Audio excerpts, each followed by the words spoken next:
I call Mr. Jacob Rees Mogg for motion. Thank you, Sir Gerald. May I add my congratulations to you becoming Father of the House in succession to the much regarded and loved Sir Peter Tapsell. It is indeed a tribute to your long service to this nation that you now take the chair of our proceedings. In response to the gracious message which we have received from the Sovereign, directing us to elect a Speaker, I beg to move that the Right Hon. John Simon Bercow do take the chair as Speaker.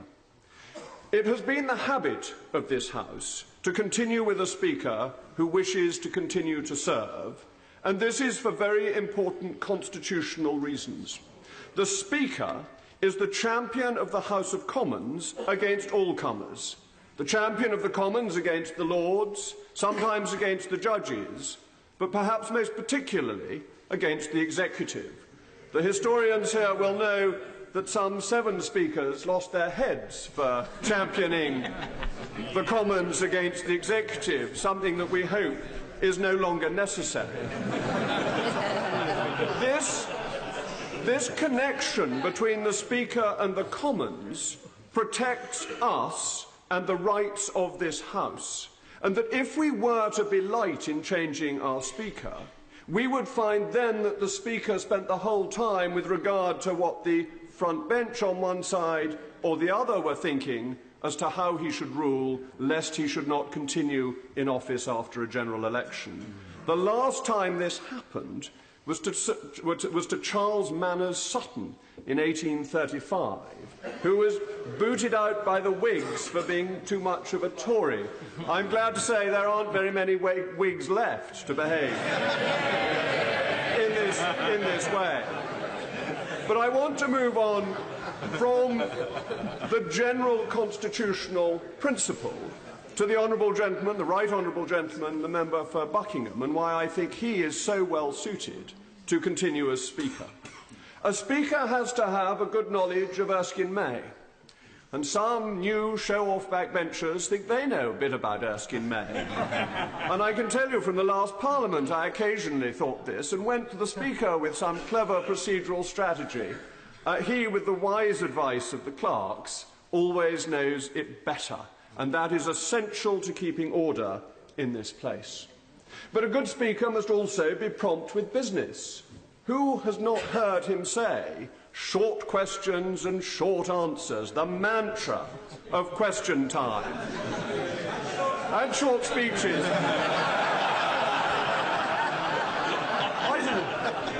I quite like long speeches.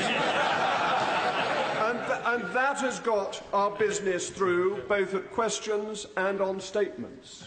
But the Speaker has also ensured that what the Commons wants to debate, it debates. The rise of urgent questions has been hugely important in holding the government to account, as is the selection of amendments at report stage. So what is debated is what the Commons wants. The Speaker also has the most phenomenal knowledge of members, and the new members will soon find that Mr. Speaker not only knows their names, but he probably knows their date of birth, their weight when they were born, and he will reveal all this when they get up to speak for the entertainment of the rest of the House. Now, Mr. Speaker, or my right honourable friend, the member for Buckingham, as he now is, has a reputation for being a moderniser. This is a word I use with some caution.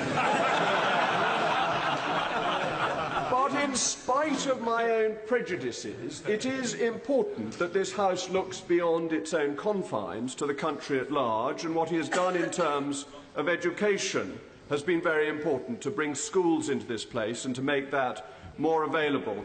Though there is some hope, which I hope I'm not indiscreet in telling you, that his son Oliver, when the portrait of Mr. Speaker was unveiled, took one look at it and said, "Daddy, why aren't you wearing a wig?" Mr. Speaker gave an answer that, had it come from a minister, would not, I think, have been deemed satisfactory.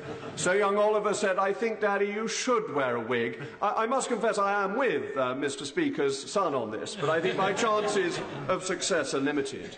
But the key virtue of the right honourable gentleman is that he is impartial in this House but he is a partisan for the House of Commons. So in here we are all equal and judged by him equally and fairly, but outside he defends our rights, our traditions and our liberties, and that is how it should be. Yeah.